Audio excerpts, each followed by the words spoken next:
يوسف الجنية، على أي أساس صار في زواج بينك وبينه؟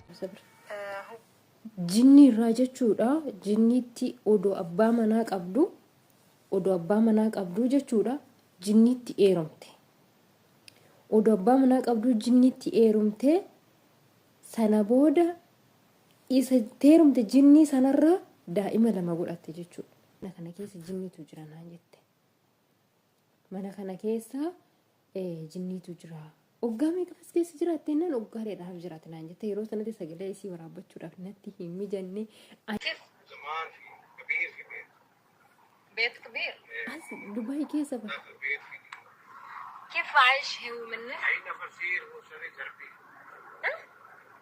أي نفر سير داخل وسري زربي كيف ضربه؟ namni yoo naannoo sana dhaqe rukutee manatti galfata بس واحد هو في واحد في ولا زيادة. ما أنت عم بتقولي صار لك 13 سنة. نعم. ثمرة هالزواج في يعني زواج طبيعي بكون يعني زواج مثل ما نحن بنعرفهم؟ نعم زواج طبيعي. من زوجك سمير عندك أولاد؟ عندي 4 أطفال. ومن زوجك يوسف؟ طفلين ولد وبنت. guys har'a jechuudha gudiidhuman ta'e jechuudha isa dhugaa dubbachuudhaa fi isa kan nama oduu odeessu ofii kootifuu biyyuman ani keessa jiraadhu kana keessa akka wantichi sun jiru dhaga'e jechuudha dhugaa rabbii waan jedhu dhabee waan dubbadhu wallaale jechuudha biyya kana keessa Dubaayin keessa jechuudha jinniin hin jirti jedhani har'a ganama ijoollee yeroo hunda sa'aatii 7 sa'aatii 7:10 manaa baasee mana barumsaa geessa yeroo hundayyuu jechuudha achi sana booda obboleettiin asarreetii yammoo dayitiidhaaf hospitaala keessa jirti haati immoo bira jirti haati asarreetii yaa intala bira jirti jechuudha achi bira bultee intalli hospitaala turte guyyaa 3 guutteetti jechuudha hospitaala keessa inna achitti isi ijoollee mana barumsaa geesse achi mana barumsaatiin ijoollee keenya mana barumsaatii bahee immoo jaartiin galuu barbaaddi gara manaa jaartii fiduudhaaf deemne shufeera wajjiniin jaartii fiduudhaaf hospitaala deemne jechuudha achiin jaartiin gisee hospitaala dhaqnee achi deebineetii dhufnu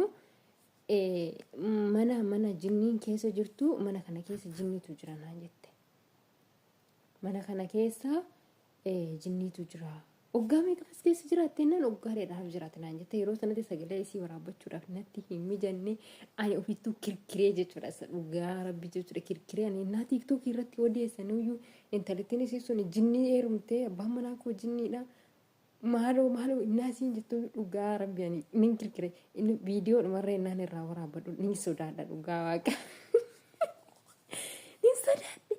nin sodaadhe jechuudha viidiyoo dhumayyuu viidiyoo qubna garaa takka irraa waraabee tokko poosti gochuu sodaadhe dhugaa waaqayyo nin sodaadhe jechuudha baay'ee dhima tokko sodaadhe innaa ishiin akka naan jettu ani deebisuu dadhabee sodaadhe du'e jechuudha ergasii deebi'eetiin mucaa isa makiinaa oofuu gaafadheeni intini jedhe jechuudha mee sagalicha qabaa wajjin dhaggeeffanna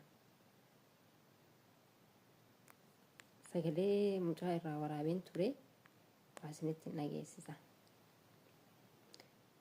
amma gizee deebineetii deemnuun mana barumsaa naa deebinee deemnuun gaafadheeni nageeffannaa qaba هيدا كان مني جني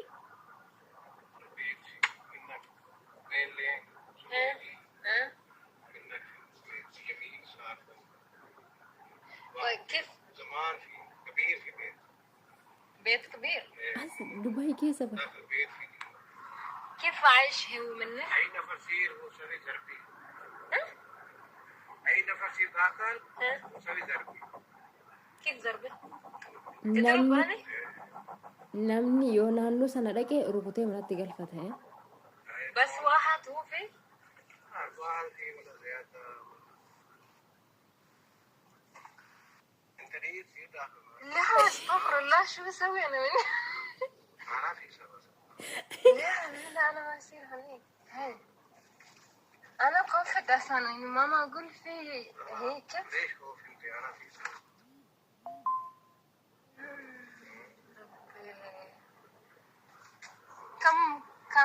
كم سنة منه هو؟ زمان ممكن 20 سنة كلين منه يعني عايشين ما يصير. ما في يقتلوهم.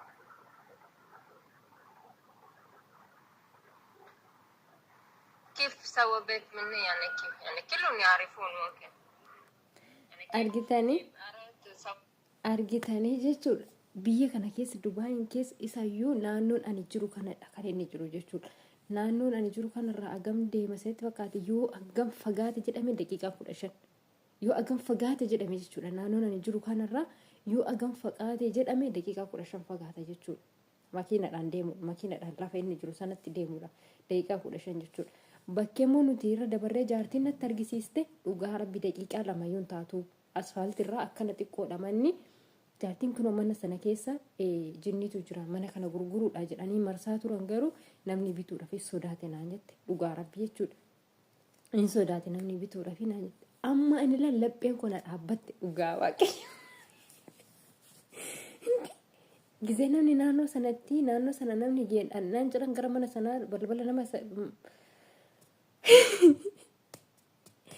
balbala mana sanaa dura namni dhaqnaani nama rukutee fudhateedha namatti galfateedha manatti amma immoo tokko immoo jechuudha wanti kun waan haaraa yoo miti natti fakkaata ammayyuu deebisee immoo eessa intini irratti argee amma tiiktookii irratti argeeti mana mubaarak ittiin arge jechuudha gurbaan sun lumneen libaanoon keessatti nama badee barbaada bakka namoota firoota wal barbaadanii wal dhaban walirraa fagaatanii haala garaagaraatiin walirraa fagaatan barbaadee walitti fida jechuudha namichi kun yeroo lumneen libaanoon keessa jiran jiru hordofaatiin ture televiziiniidhaan namicha kana televiziinii hordofaatiin ture ayya hordofaatiin ture jechuudha amma mana mubaarak ittiin dhaga'e waan kana qoy wajjin سمير زوجي الحقيقي على الواقع. زوجك الحقيقي ما سمعت. إنسان حقيقي. نعم. ويوسف مين هو؟ يوسف من عالم آخر، عالم الجن، ما حد بيشوفه إلا أنا. أي علاقة بتربطك بيوسف؟ علاقة زواج. علاقة زواج مع الجن؟ نعم. من كم سنة تزوجتي زوجك الأول الإنسان يعني زوجك سمير؟ من 14 سنة. وأيمتى دخل يوسف على حياتك؟ من 13 سنة. يعني أنت اليوم متزوجة من يوسف الجن مثل ما أنت عم بتقولي صار لك 13 سنة. نعم. ثمرة هالزواج في يعني زواج طبيعي بكون يعني زواج مثل ما نحن بنعرفهم؟ نعم. زواج طبيعي. من زوجك سمير عندك أولاد؟ عندي 4 أطفال. ومن زوجك يوسف؟ طفلين، ولد وبنت. يعني هو هون في اختلاط بين الجن والإنس؟ نعم. مثل ما أنت عم بتقولي في ولدين منهم. نعم. شو اسم أولادك؟ الاثنين من الجن. لبنى. نعم. ويزن. على أي أساس بتقولي إنك أنت متزوجة من يوسف الجني؟ على أي أساس صار في زواج بينك وبينه؟ jinni irraa jechuudha jinnitti odoo abbaa manaa qabdu jechuudha jinnitti eeromte odoo abbaa manaa qabdu jinnitti eeromte sana booda isa teerumte jinnii sanarraa daa'ima 2 godhatte jechuudha jinnii sanarraa daa'ima 2 godhatte argitanii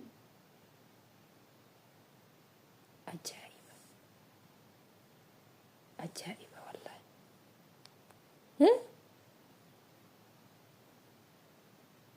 ajaa'iba dhugaa isuma dhugaa dubbachuudhaaf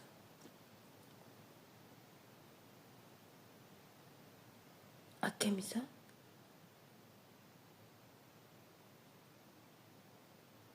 meeqoo hin dhaggeeffannatti deebine هو اجاني وطلب الزواج مني بعد 8 شهور بعد ما عرفته ب8 شهور. ولكن أنت متزوجة من زوجك سمير، ليه قبلتي؟ ما أعرف. حكى لي راح أعمل لك كل شيء بدك إياه. شو كان راح ناقصك مع أوفر لك سمير؟ كل شيء. abbaa manaa osoo qabdu gaafa inni kun dhaqee ati haadha manaatiyyaa ani abbaa manaa keetii jedheen waan biraayyuu miti bara ani abbaa manaa keetii jedheen jennaan immoo sana booda baqa ishiin toluma jetteen oduma abbaa manaa qabdu jechuudha odoo abbaa manaa keessana jiru maaliif tolle jetteefi jedhaan odoo abbaan manaa kee jiru maaliif tole jettee fi jennaan inni waan ati barbaadde hundumaayyuu siifin godhanaan jedhee waan ati barbaadde hundumaa siifin godhanaan jedhee mee itti deebineetu dhaggeeffan. أول شيء بس حكى لي راح أعمل لك أي شيء أنت بدك إياه راح أعمل لك إياه. وين تجوزتوا؟ كيف تجوزتوا؟ تزوجت بالبيت كنت لحالي وإجا وحكى لي أنا اليوم بدي أتزوجك وحكى لي أنا زوجك. نعم. أنا الآن زوجك. بس على اي اساس زواج سميتيه زواج؟ يعني عاده بالزواج بيكون في شروط للزواج واركان للزواج. لا بدون ولا شيء. كان في كان في شيخ، كان في كتب كتاب، شو كان في؟ لا ما كان في ولا شيء بدون شيء. argitanii in dhaqee manatti itti dhaqee baqqaan har'uma si fuudhuun barbaada jedheeni toluma jetteeni waan barbaadde hunda shuma bakka waan ati barbaadde hundumayyuu siifin godha jedheeni tole jette bakka jechuudha. Xammu garmina gala. Amma intalittiin immoo amma akkas miidiyaa irratti deemaa jirtu kuni isin abbaan manaa hojiinidha jechaa jirtu kuni namoota baay'ee akkasiin fixuudhaaf deemtu dhugaa hin dagatinaa jechuudha. Maal jetti kaleessa isinillee namni isaan arge jette namni isaanitti dhiyaate namni isaan qammase dhiira biraa garagalee yuun ilaalu namni isaanitti eerume yookiin dhiirri